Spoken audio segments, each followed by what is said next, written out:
ನಮಸ್ತೆ ಎಲ್ರಿಗೂ welcome to Ammu's middle class lifestyle. So ಇವತ್ತಿನ ವ್ಲಾಗ್ನಲ್ಲಿ ನಾನು ನಿಮಗೆ ಹೋಮ್ ಮೇಡ್ ಧೂಪನ ಮಾಡೋದನ್ನು ತೋರಿಸ್ತೀನಿ. ಯೂಟ್ಯೂಬ್ಗಳಲ್ಲಿ ನೋಡ್ತಾ ಇದ್ದೆ ಹೋಮ್ ಮೇಡ್ ಧೂಪನ ಮಾಡೋದು. ಬಟ್ ನನಗೆ ಒಂದು ಡೌಟ್ ಇತ್ತು, ಯಾವ ರೀತಿ ಬರುತ್ತೆ, ಸರಿಯಾಗಿ ಬರುತ್ತೋ ಇಲ್ವೋ, ಹೋಮ್ ಮೇಡ್ ಧೂಪ ವರ್ಕ್ ಆಗುತ್ತೋ ಇಲ್ವೋ, ಧೂಪನ ಮಾಡಿದ್ಮೇಲೆ ಅದು ಸರಿಯಾಗಿ ಅಂಟ್ಕೊಳ್ಳುತ್ತೋ ಇಲ್ವೋ, ವೇಸ್ಟ್ ಆಗುತ್ತೋ ಅನ್ನೋ ಒಂದು ಡೌಟ್ ಇತ್ತು. ಇವಾಗ ನಾನು ಮಾಡಿ ತೋರಿಸ್ತೀನಿ ನಿಮಗೆ ಯಾವ ರೀತಿ ಬರುತ್ತೆ, ಇದು ಚೆನ್ನಾಗಿ ವರ್ಕ್ ಆಗುತ್ತೋ ಇಲ್ವೋ ಅಂತ ನೋಡೋಣ. ಬನ್ನಿ ವ್ಲಾಗ್ನ ಸ್ಟಾರ್ಟ್ ಮಾಡೋಣ. ಅದಕ್ಕೂ ಮುಂಚೆ ಯಾರೆಲ್ಲ ನನ್ನ ಚಾನಲ್ನ ಸಬ್ಸ್ಕ್ರೈಬ್ ಮಾಡ್ಕೊಳ್ಳೋದೇ ನೋಡ್ತಾ ಇದ್ರೆ ಪ್ಲೀಸ್ ನನ್ನ ಚಾನಲ್ನ ಸಬ್ಸ್ಕ್ರೈಬ್ ಮಾಡ್ಕೊಳ್ಳಿ. ಹಾಗೆ ಪಕ್ಕದಲ್ಲಿ ಕಾಣುವಂಥ ಬೆಲ್ ಬಟನ್ನ ಪ್ರೆಸ್ ಮಾಡಿದ್ರೆ ನಾನು ಹಾಕೋ ಹೊಸ ವಿಡಿಯೋನ ನೀವು ನೋಡ್ಬೋದು. ಓಕೆ, ಬನ್ನಿ ಯಾವ ರೀತಿ ಮಾಡೋದು ಧೂಪ ಅಂತ ನೋಡೋಣ.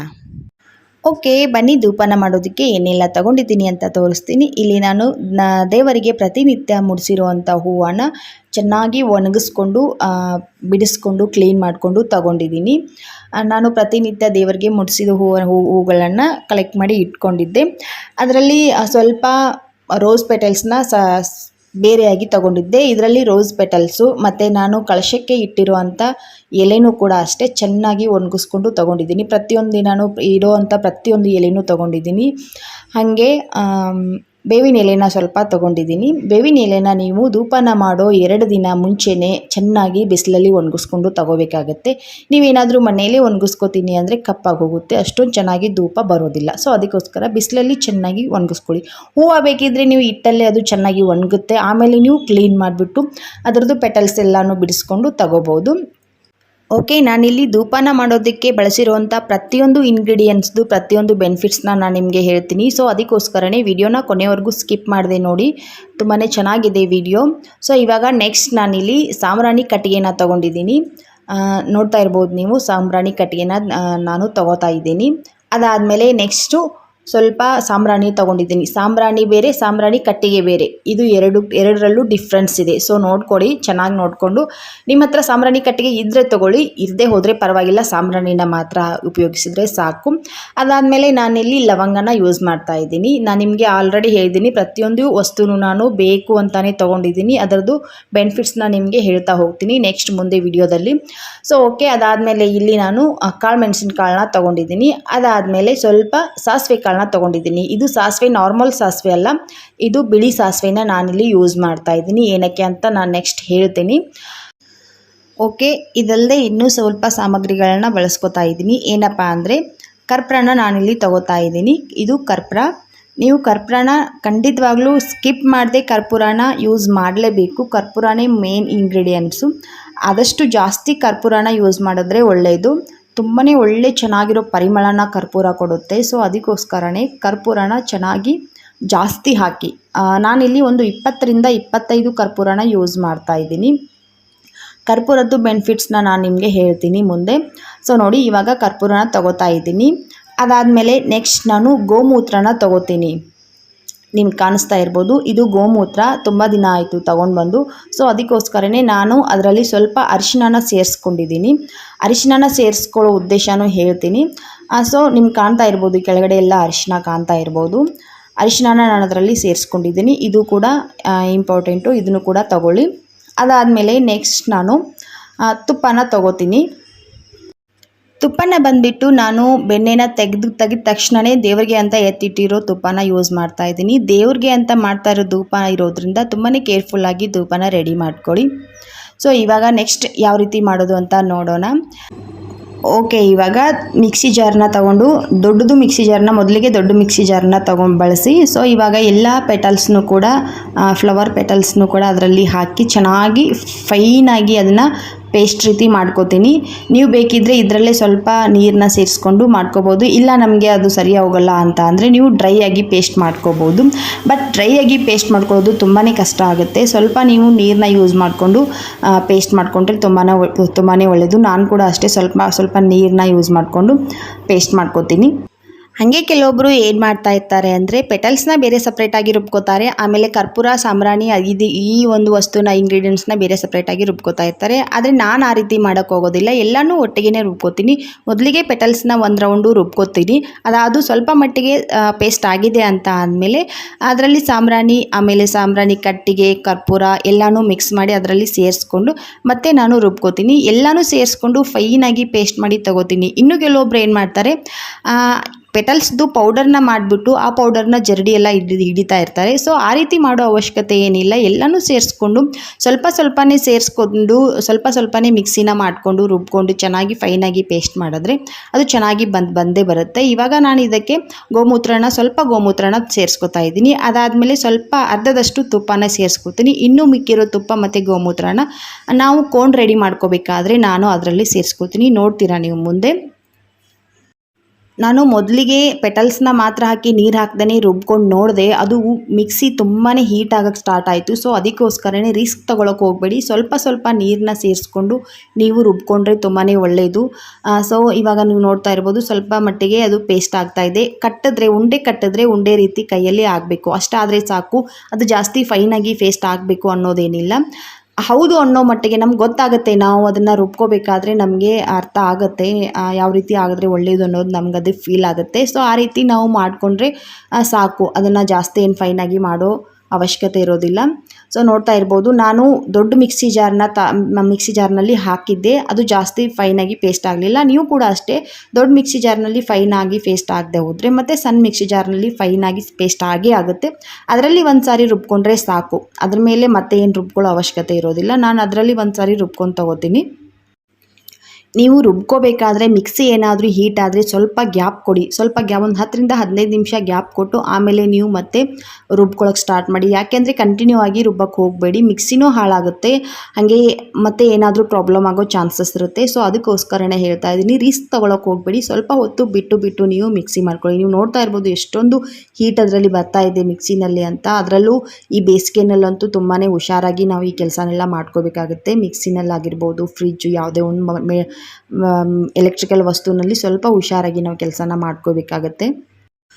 ಓಕೆ, ಇವಾಗ ಪೇಸ್ಟ್ ಮಾಡಿ ತೊಗೊಂಡಿದ್ದೀನಿ. ಅದರ ಮೇಲ್ಗಡೆ ಮಿಕ್ಕಿರೋಂಥ ತುಪ್ಪನ ಹಾಕ್ತಾಯಿದ್ದೀನಿ. ಮೇಲ್ಗಡೆಯಿಂದ ಸ್ವಲ್ಪ ಹಾಕ್ಕೊಂಡ್ರೆ ಆಯಿತು. ಅದನ್ನು ಏನು ಕಲಿಸ್ಕೊತ ಕುಡಬೇಕಾಗೋ ಅವಶ್ಯಕತೆ ಇಲ್ಲ. ಮಿಕ್ಸರ್ ಮಾಡ್ಕೋವಾಗ ಎಲ್ಲನೂ ಮಿಕ್ಸ್ ಆಗಿರುತ್ತೆ. ಸೊ ಇವಾಗ ನಾನು ಒಂದೊಂದಾಗೆ ಧೂಪನ ರೆಡಿ ಮಾಡ್ಕೋತಾ ಇದ್ದೀನಿ. ಆದಷ್ಟು ಎಲ್ಲರೂ ಕೋನ್ ಶೇಪಲ್ಲಿ ಧೂಪನ ಮಾಡಿಕೊಂಡ್ರೆ ಒಳ್ಳೆಯದು. ಯಾಕೆ ಅಂದರೆ ಧೂಪನ ನಾವು ಅಂಟಿಸ್ಬೇಕಾದ್ರೆ ಅದು ಬೇಗ ಅಂಟ್ಕೊಳ್ಳುತ್ತೆ. ಕೋನ್ ಶೇಪಲ್ಲಿ ಮುಂದೆ ಚೂಪಾಗಿ ತುದಿನಲ್ಲಿ ಚೂಪಾಗಿ ಇದ್ದರೆ ಅದು ಬೇಗ ಧೂಪ ಅಂಟ್ಕೊಳ್ಳುತ್ತೆ. ಅದೇ ನಾವು ಬೇರೆ ಶೇಪ್ನಲ್ಲಿ ಮಾಡಿದ್ರೆ ಅಂಟ್ಕೊಳ್ಳೋದು ಸ್ವಲ್ಪ ಕಷ್ಟ ಆಗುತ್ತೆ, ಸ್ವಲ್ಪ ಟೈಮ್ ಜಾಸ್ತಿ ಹಿಡಿಯುತ್ತೆ. ಅದಕ್ಕೋಸ್ಕರನೇ ಹೇಳ್ತಾ ಇದ್ದೀನಿ. ನಾವು ಮಾರ್ಕೆಟ್ಗಳಲ್ಲಿ ತರೋವಂಥ ಧೂಪದಲ್ಲಿ ಅವರು ಜಾಸ್ತಿ ಚಾರ್ಕೋಲ್ನ ಯೂಸ್ ಮಾಡಿರ್ತಾರೆ. ಸೊ ಅದಕ್ಕೋಸ್ಕರನೇ ಅದು ನಾವು ಅಂಟಿಸಿದ ತಕ್ಷಣವೇ ಅದು ಹತ್ಕೊಂಡು ಬಿಡುತ್ತೆ. ಆದರೆ ನಾವಿಲ್ಲಿ ಚಾರ್ಕೋಲು ಯಾವುದನ್ನು ಯೂಸ್ ಮಾಡ್ಕೊಂಡಿಲ್ಲ. ಸೊ ಅದಕ್ಕೋಸ್ಕರನೇ ಸ್ವಲ್ಪ ಕಷ್ಟ ಆಗುತ್ತೆ. ಆದಷ್ಟು ಈ ರೀತಿ ನಾವು ಕೋನ್ನ ಮಾಡಿಕೊಂಡ್ರೆ ಸೇಫು. ನಿಮ್ಮ ಚಾಯ್ಸು, ನಿಮ್ಗೆ ಯಾವ ರೀತಿ ಬೇಕೋ ಆ ರೀತಿ ನೀವು ಮಾಡ್ಕೋಬೋದು. ನಾನು ಕೋನ್ ಶೇಪಲ್ಲಿ ಮಾಡ್ಕೋತಾ ಇದ್ದೀನಿ. ಓಕೆ, ಇವಾಗ ಧೂಪನ ಮಾಡೋದಕ್ಕೆ ಬಳಸಿರುವಂಥ ಪ್ರತಿಯೊಂದು ಇಂಗ್ರೀಡಿಯೆಂಟ್ಸ್ದು ಪ್ರತಿಯೊಂದು ನಾನು ಬೆನಿಫಿಟ್ಸ್ನ ಹೇಳ್ತೀನಿ ಅಂತ ನಿಮಗೆ ಆವಾಗಲೇ ಹೇಳಿದ್ದೆ. ಸೊ ಇವಾಗ ಅದ್ರ ಬಗ್ಗೆ ಹೇಳ್ತೀನಿ. ನಾವು ಮೊದಲಿಗೆ ಯೂಸ್ ಮಾಡಿರೋ ಇಂಗ್ರೀಡಿಯೆಂಟ್ ಬಂದುಬಿಟ್ಟು ಫ್ಲವರ್ಸು. ಸೊ ಅದು ಬಂದುಬಿಟ್ಟು ಫ್ಲವರ್ಸು ಮೇನ್ ಇಂಗ್ರೀಡಿಯೆಂಟು, ಬೇಕೇ ಬೇಕು. ಅದಿದ್ರೇ ಧೂಪ ಆಗೋದು, ಇಲ್ಲದೆ ಹೋದರೆ ಧೂಪ ಆಗೋದಿಲ್ಲ.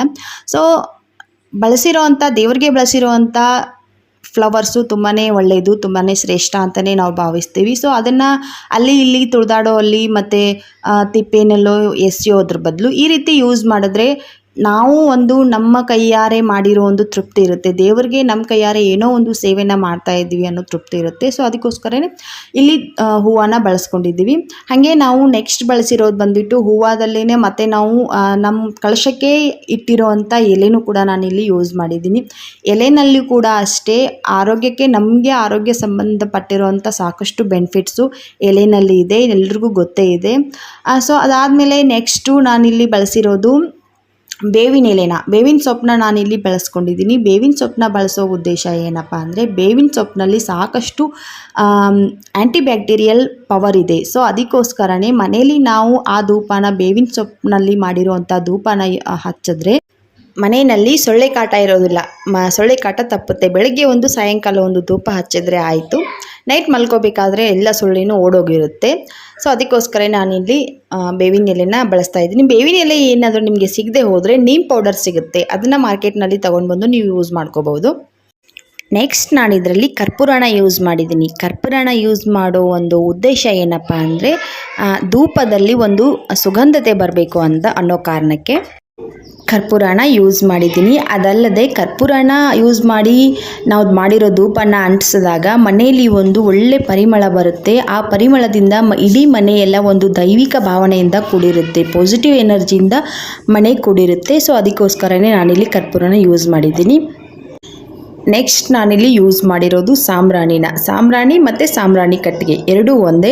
ನನ್ನ ಮನೆಯಲ್ಲಿ ಸಾಂಬ್ರಾಣಿ ಕಟ್ಟಿಗೆ ಇರೋದ್ರಿಂದ ಸಾಂಬ್ರಾಣಿನ ಕಡಿಮೆ ಹಾಕಿ ಅದರ ಕಟ್ಟಿಗೆಯನ್ನು ಜಾಸ್ತಿ ಹಾಕಿದ್ದೀನಿ. ಯಾಕೆ ಅಂದರೆ ಧೂಪನ ಮಾಡುವಾಗ ಸ್ವಲ್ಪ ಜಾಸ್ತಿ ಕ್ವಾಂಟಿಟಿ ಆಗೋ ಚಾನ್ಸಸ್ ಇರುತ್ತೆ ಅನ್ನೋ ಕಾರಣಕ್ಕೆ ಸಾಂಬ್ರಾಣಿನ ಯೂಸ್ ಮಾಡಿರೋ ಉದ್ದೇಶ ಏನಪ್ಪ ಅಂದರೆ ನಾವು ಹೇಳೋ ಹಾಗೆಯೇ ಸಾಂಬ್ರಾಣಿ ಧೂಪ ಅಂತಲೇ ನಾವು ಹೇಳ್ತೀವಿ. ಸೊ ಅದಕ್ಕೋಸ್ಕರನೇ ಸಾಂಬ್ರಾಣಿ ಬೇಕೇ ಬೇಕು ಧೂಪನ ಮಾಡಬೇಕಾದ್ರೆ. ಮತ್ತು ನಾವು ಸಾಂಬ್ರಾಣಿನ ಹಚ್ಚಿದಾಗ ಅದು ಸಾಂಬ್ರಾಣಿ ಸ್ಮೆಲ್ಲು ಬರಬೇಕು. ಅದೇ ಕಾರಣಕ್ಕೆ ನಾನಿಲ್ಲಿ ಸಾಂಬ್ರಾಣಿನ ಯೂಸ್ ಮಾಡಿದ್ದೀನಿ. ಅದಾದಮೇಲೆ ನೆಕ್ಸ್ಟ್ ನಾನು ಯೂಸ್ ಮಾಡಿರೋದು ಬಿಳಿ ಸಾಸಿವೆನೇ ನಾನಿಲ್ಲಿ ಯೂಸ್ ಮಾಡಿದ್ದೀನಿ. ಯಾಕೆ ಬಿಳಿ ಸಾಸಿವೆನ ಯೂಸ್ ಮಾಡಿದ್ದೀನಿ ಅಂದರೆ ನಿಮ್ಗೆಲ್ರಿಗೂ ಗೊತ್ತಿರೋ ಹಾಗೆ ಬಿಳಿ ಸಾಸಿವೆನ ಹೋಮ ಹವನಗಳಲ್ಲಿ ಜಾಸ್ತಿ ಬಳಸ್ತಾ ಇರ್ತಾರೆ. ಬಿಳಿ ಸಾಸಿವೆದು ಒಂದು ಪ್ರಾಮುಖ್ಯತೆ ಇದೆ. ಏನಪ್ಪ ಅಂದರೆ ಮನೆಯಲ್ಲಿ ಯಾವುದೇ ದುಷ್ಟಶಕ್ತಿ ಮನೆಯೊಳಗೆ ಎಂಟ್ರಿ ಆಗದೆ ಇರೋ ರೀತಿ ತಡೆಯುವಂಥ ಪವರು ಬಿಳಿ ಸಾಸಿವೆನಲ್ಲಿ ಇದೆ ಅಂತ ಹೇಳ್ತಾರೆ. ಸೊ ಅದಕ್ಕೋಸ್ಕರನೇ ಮನೆಯಲ್ಲಿ ಯಾವುದೇ ರೀತಿ ಮಾಟ ಮಂತ್ರ ಆಗದೆ ಇರೋ ರೀತಿ ಬಿಳಿ ಸಾಸಿವೆ ತಡೆಯುತ್ತೆ.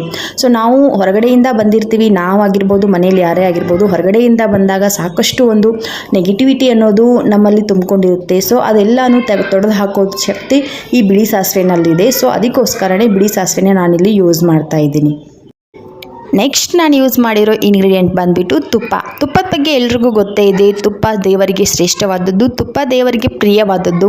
ನಾವು ದೀಪ ಅಂಟಿಸೋದಕ್ಕೆ ತುಪ್ಪನ ಯೂಸ್ ಮಾಡ್ತೀವಿ, ಅಭಿಷೇಕಕ್ಕೆ ತುಪ್ಪನ ಯೂಸ್ ಮಾಡ್ತೀವಿ, ಎಲ್ಲದರಲ್ಲೂ ದೇವರಿಗೆ ಸಂಬಂಧಪಟ್ಟಿರೋ ಎಲ್ಲ ಕಾರ್ಯಗಳಲ್ಲೂ ತುಪ್ಪನ ಯೂಸ್ ಮಾಡ್ತೀವಿ. ಸೊ ಅದಕ್ಕೋಸ್ಕರನೇ ಇದು ಕೂಡ ದೇವರಿಗೆ ಸಂಬಂಧಪಟ್ಟಿರೋದನ್ನು ನಾವು ಮಾಡ್ತಾ ಇರೋದ್ರಿಂದ ತುಪ್ಪನ ಬಳಸ್ಕೊತಾ ಇದ್ದೀನಿ. ತುಪ್ಪನ ಆದಷ್ಟು ಫ್ರೆಶ್ ಆಗಿರೋದನ್ನು, ಆವಾಗಲೇ ತೆಗೆದಿರೋದನ್ನು, ದೇವರಿಗಂತಲೇ ಇಟ್ಟಿರೋ ತುಪ್ಪನ ಯೂಸ್ ಮಾಡಿದ್ರೆ ತುಂಬಾ ಬೆಟರು. ನೆಕ್ಸ್ಟ್ ನಾನು ಯೂಸ್ ಮಾಡಿರೋ ಇಂಗ್ರೀಡಿಯೆಂಟ್ ಬಂದುಬಿಟ್ಟು ತುಂಬಾ ಶ್ರೇಷ್ಠವಾದದ್ದು, ಸರ್ವ ರೋಗಗಳಿಗೂ ಸರ್ವಶಕ್ತಿಯಾಗಿ ಕೆಲಸ ಮಾಡುವಂಥ ಒಂದು ವಸ್ತು ಇದು. ಗೋಮೂತ್ರನ ನಾನು ಯೂಸ್ ಮಾಡಿದ್ದೀನಿ. ಗೋಮೂತ್ರದ ಬಗ್ಗೆ ಎಲ್ರಿಗೂ ಗೊತ್ತಿದೆ. ಅದರಲ್ಲೂ ದೇವರ ಕಾರ್ಯಗಳಲ್ಲಿ ಗೋಮೂತ್ರ ಮೊದಲನೇ ಸ್ಥಾನ ಪಡೆಯುತ್ತೆ. ಸೊ ಅದಕ್ಕೋಸ್ಕರನೇ ನಾನಿಲ್ಲಿ ಗೋಮೂತ್ರನ ಯೂಸ್ ಮಾಡಿದ್ದೀನಿ. ಗೋಮೂತ್ರನ ಬಳಸಿ ಮಾಡಿರುವಂಥ ಈ ಧೂಪನ ನಾವು ಪ್ರತಿನಿತ್ಯ ದೇವರ ಪೂಜೆಯಲ್ಲಿ ಧೂಪನ ಹಚ್ಚಿ ನಾವು ಪ್ರಾರ್ಥನೆನ ಮಾಡಿಕೊಂಡ್ರೆ ಆ ಪ್ರಾರ್ಥನೆಯಲ್ಲಿ ಭಕ್ತಿಯ ಜೊತೆಗೆ ನಮ್ಮ ಶ್ರಮ ಇರುತ್ತೆ, ಶುದ್ಧತೆ ಜೊತೆಯಲ್ಲಿ ಶ್ರೇಷ್ಠತೆ ಇರುತ್ತೆ. ನಾವು ಬೇಡ್ಕೊಂಡಿರುವಂಥ ಪ್ರಾರ್ಥನೆ ಆ ಭಗವಂತನ ಪಾದಗಳಿಗೆ ಹೋಗಿ ತಲುಪುತ್ತೆ. ಹಾಗೆ ನಾನು ನೆಕ್ಸ್ಟ್ ಬಳಸಿರುವಂಥ ಇಂಗ್ರೀಡಿಯೆಂಟ್ ಬಂದುಬಿಟ್ಟು ಲವಂಗ ಮತ್ತು ಕಾಳುಮೆಣಸಿನಕಾಳು. ನಿಮಗೆಲ್ರಿಗೂ ಆಶ್ಚರ್ಯ ಆಗಿರ್ಬೋದು, ಲವಂಗ ಮತ್ತು ಕಾಳುಮೆಣಸಿನಕಾಳನ್ನ ಯಾಕಪ್ಪ ಇವ್ರು ಹಾಕ್ತಾ ಇದ್ದಾರೆ, ಏನು ಅಡುಗೆ ಮಾಡ್ತಾರಾ ಅಂತ ಅನ್ಕೋತಿರ್ಬೋದು ಕೆಲವೊಬ್ಬರು. ಆದರೆ ನಾವು ಮನೆಯಲ್ಲಿ ಏನೇ ಒಂದು ಮಾಡೋಕ್ಕೋದ್ರೂ ನಮ್ಮ ಪರಿವಾರದ ಒಂದು ಆರೋಗ್ಯ ವಿಚಾರನೂ ನಾವು ನೋಡಬೇಕಾಗತ್ತೆ. ಆರೋಗ್ಯ ಮೇಲೆ ಗಮನ ಹರಿಸ್ಕೊಂಡು ನಾವು ಯಾವುದೇ ಒಂದು ಕೆಲಸನ ಮಾಡಬೇಕಾಗತ್ತೆ. ಅದಕ್ಕೋಸ್ಕರನೇ ನಾನು ಈ ಲವಂಗ ಮತ್ತು ಕಾಳುಮೆಣಸಿನಕಾಳನ್ನ ಇಲ್ಲಿ ಯೂಸ್ ಮಾಡಿದ್ದೀನಿ. ಯಾಕೆ ಅಂದರೆ ಮನೆಯಲ್ಲಿ ಪುಟ್ಟ ಮಕ್ಕಳೆಲ್ಲ ಇರ್ತಾರೆ. ನಾವು ಮಾರ್ಕೆಟ್ಗಳಲ್ಲಿ ತಂದು ಧೂಪನ ಅಂಟಿಸಿದಾಗ ಆ ಧೂಪದಲ್ಲಿ ಸಾಕಷ್ಟು ಕೆಮಿಕಲ್ಸ್ನ ಅವರು ಹಾಕಿರ್ತಾರೆ. ಅದರಿಂದ ಮನೆಯಲ್ಲಿ ಮಕ್ಕಳಿದ್ದಾಗ ಧೂಪನ ನಾವು ಹಾಕಿದಾಗ ಆ ಧೂಪದ ಹೊಗೆಯಿಂದ ಮಕ್ಕಳಿಗೆ ಸಾಕಷ್ಟು ಅನಾರೋಗ್ಯದ ಪರಿಣಾಮ ಬೀರುವಂಥ ಚಾನ್ಸಸ್ ಇರುತ್ತೆ. ಸೊ ಅದಕ್ಕೋಸ್ಕರನೇ ನಾವು ಮನೆಯಲ್ಲಿ ಮಕ್ಕಳಿಗೆಲ್ಲ ಏನಾದರೂ ಹುಷಾರು ತಪ್ಪಿದಾಗ ನಾವು ಡಾಕ್ಟರ್ಸ್ ಹತ್ರ ಹೋದಾಗ ಡಾಕ್ಟರ್ಸು ಮೊದಲಿಗೆ ಸಜೆಸ್ಟ್ ಮಾಡೋದೇ ಇದೆ, ಮನೆಯಲ್ಲಿ ಧೂಪ ಮತ್ತು ಊದ್ಬತ್ತಿನ ಹಚ್ಚಕ್ಕೆ ಹೋಗಬೇಡಿ ಅಂತ ಹೇಳ್ತಾ ಇರ್ತಾರೆ. ಸೊ ಅದಕ್ಕೋಸ್ಕರನೇ ಅಂಥ ಒಂದು ಪರಿಣಾಮ ನಾವು ಮಾಡಿರೋ ಧೂಪದಿಂದ ನಮ್ಮ ಮಕ್ಕಳಿಗೆ ಬೀರಬಾರ್ದು ಅನ್ನೋ ಕಾರಣಕ್ಕೆ ನಾನಿಲ್ಲಿ ಲವಂಗ ಮತ್ತು ಕಾಳುಮೆಣಸಿನಕಾಳನ್ನ ಹಾಕ್ತಾ ಇದ್ದೀನಿ. ಕಾಳುಮೆಣಸಿನಕಾಳು ಮತ್ತು ಲವಂಗನ ಈ ಧೂಪದಲ್ಲಿ ಹಾಕಿದ್ರೆ ಆ ಹೊಗೆಯಿಂದ ನಮ್ಮ ಮಕ್ಕಳಿಗೆ ಹಾಗೆ ನಮ್ಮ ಪರಿವಾರಕ್ಕೆ ಯಾವುದೇ ರೀತಿ ಒಂದು ಬ್ರೀತಿಂಗ್ ಪ್ರಾಬ್ಲಮ್ ಆಗಿರ್ಬೋದು, ಹಾಗೆ ಕಫ ಕಟ್ಟೋದಾಗಿರ್ಬೋದು, ಮತ್ತು ಇನ್ನಿತರ ಸಾಕಷ್ಟು ಒಂದು ಇನ್ಫೆಕ್ಷನ್ ಆಗೋ ರೀತಿ ಆಗ್ತಾ ಇರುತ್ತೆ. ಆ ಒಂದು ಸಮಸ್ಯೆನ ನಾವು ಇದರಿಂದ ತೊಡೆದು ಹಾಕ್ಬೋದು. ನೀವು ಜಾಸ್ತಿ ಬೇಕಾದರೆ ಲವಂಗನ ಯೂಸ್ ಮಾಡ್ಕೋಬೋದು. ನಾನು ಸ್ವಲ್ಪನೇ ಮಾಡ್ತಾ ಇರೋದ್ರಿಂದ ಲವಂಗ ಮತ್ತು ಕಾಳುಮೆಣಸಿನಕಾಳನ್ನ ಕಡಿಮೆ ಯೂಸ್ ಮಾಡ್ತಾ ಇದ್ದೀನಿ. ಓಕೆ, ಇವಾಗ ನಾನು ಬಳಸಿರೋ ಪ್ರತಿಯೊಂದು ವಸ್ತುವಿಂದು ಒಂದು ಬೆನಿಫಿಟ್ಸ್ನ ನನಗೆ ಗೊತ್ತಿರೋ ಅಷ್ಟು ಮಟ್ಟಿಗೆ ನಾನು ನಿಮಗೆ ತಿಳಿಸಿದ್ದೀನಿ ಅಂತ ಅನ್ಕೋತೀನಿ.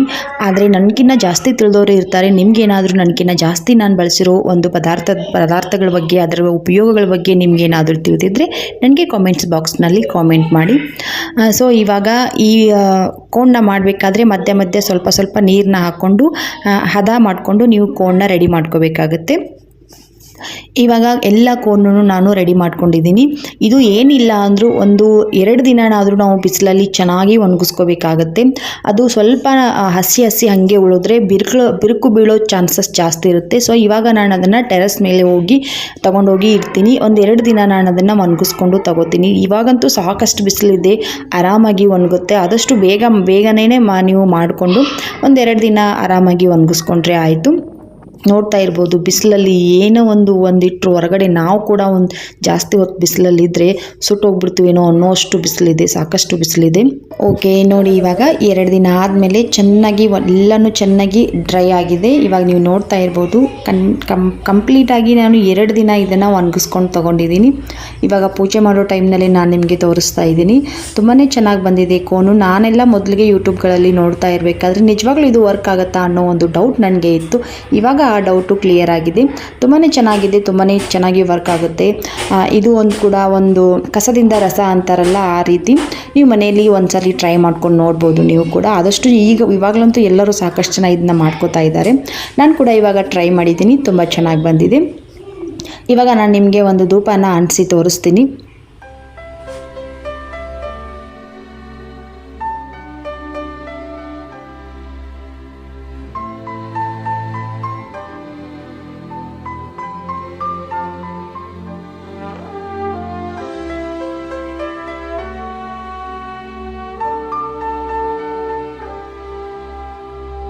ನೋಡ್ತಾ ಇದ್ದೀರಾ ಅಲ್ವಾ ಧೂಪ ಎಷ್ಟು ಬೇಗನೆ ಅಂಟ್ಕೋತಾ ಇದೆ ಅಂತ. ನಾವು ಈ ರೀತಿ ಕೋನ್ ಶೇಪಲ್ಲಿ ನಾವು ಧೂಪನ ಮಾಡಿಕೊಂಡ್ರೆ ಬೇಗ ಅಂಟ್ಕೊಳ್ಳುತ್ತೆ. ನಾವು ಬೇರೆ ಶೇಪಲ್ಲಿ ಧೂಪನ ಮಾಡಿಕೊಂಡ್ರೆ ಸ್ವಲ್ಪ ಅಂಟ್ಕೊಳ್ಳೋದು ಲೇಟ್ ಆಗುತ್ತೆ. ಹಾಗೆ ಮಾರ್ಕೆಟ್ಗಳಲ್ಲಿ ಸಿಗೋವಂಥ ಧೂಪದಲ್ಲಿ ಅವರು ಚಾರ್ಕೋಲ್ನ ಜಾಸ್ತಿ ಯೂಸ್ ಮಾಡಿರ್ತಾರೆ. ಸೊ ಅದಕ್ಕೋಸ್ಕರನೇ ಅದು ನಾವು ಹಚ್ಚಿದ ತಕ್ಷಣ ಅದು ಧೂಪ ಅಂಟ್ಕೊಳ್ಳುತ್ತೆ. ಸೊ ಮನೇಲಿ ಮಾಡಿರೋದು ಸ್ವಲ್ಪ ಟೈಮ್ ತೊಗೊಳುತ್ತೆ. ಆದರೆ ನಾವು ಮಾರ್ಕೆಟ್ಗಳಲ್ಲಿ ಧೂಪನ ತರೋದಕ್ಕಿಂತ ಮನೆಯಲ್ಲೇ ಈ ರೀತಿ ಮಾಡೋದ್ರಿಂದ ನಮ್ಮ ಖರ್ಚು ಕೂಡ ಕಡಿಮೆ ಆಗುತ್ತೆ, ಹಂಗೆ ನಮ್ಮ ಆರೋಗ್ಯದಲ್ಲೂ ಕೂಡ ಸುಧಾರಣೆ ಆಗುತ್ತೆ ಅನ್ನೋದು ನನ್ನ ಒಪಿನಿಯನ್ನು. ಓಕೆ, ಇವಾಗ ಯಾವುದೇ ರೀತಿ ಖರ್ಚಿಲ್ಲದೆ ಮನೇಲಿ ಧೂಪನ ಯಾವ ರೀತಿ ಮಾಡೋದು ಅಂತ ನೋಡ್ಕೊಂಡು ಬಂದ್ರಿ. ಐ ಹೋಪ್ ನಿಮಗೆ ಇವತ್ತಿನ ವಿಡಿಯೋ ಇಷ್ಟ ಆಗಿರುತ್ತೆ. ಇಷ್ಟ ಆದರೆ ಲೈಕ್ ಮಾಡಿ, ಹಾಗೆ ನಿಮ್ಮ ಅನಿಸಿಕೆನ ನನಗೆ ಕಾಮೆಂಟ್ ಮುಖಾಂತರ ತಿಳಿಸಿ. ಹಾಗೆ ಯಾರೆಲ್ಲ ನನ್ನ ಚಾನಲ್ನ ಸಬ್ಸ್ಕ್ರೈಬ್ ಮಾಡ್ಕೊಳ್ಳದೆ ನೋಡ್ತಾ ಇದ್ದೀರಾ, ಪ್ಲೀಸ್ ನನ್ನ ಚಾನಲ್ನ ಸಬ್ಸ್ಕ್ರೈಬ್ ಮಾಡ್ಕೊಳ್ಳಿ. ನೀವು ಕೂಡ ಮನೇಲಿ ಒಂದ್ಸಾರಿ ಧೂಪನ ಟ್ರೈ ಮಾಡಿ ನೋಡಿ. ಹಾಗೆ ನೀವು ಮಾಡಿರೋ ಧೂಪ ಯಾವ ರೀತಿ ಬಂತು ಅಂತ ನನಗೆ ಕಾಮೆಂಟ್ನಲ್ಲಿ ತಿಳಿಸಿ. ಮತ್ತೆ ಸಿಗ್ತೀನಿ ನಿಮಗೆ ಮುಂದಿನ ವಿಡಿಯೋದಲ್ಲಿ. Bye bye, take care.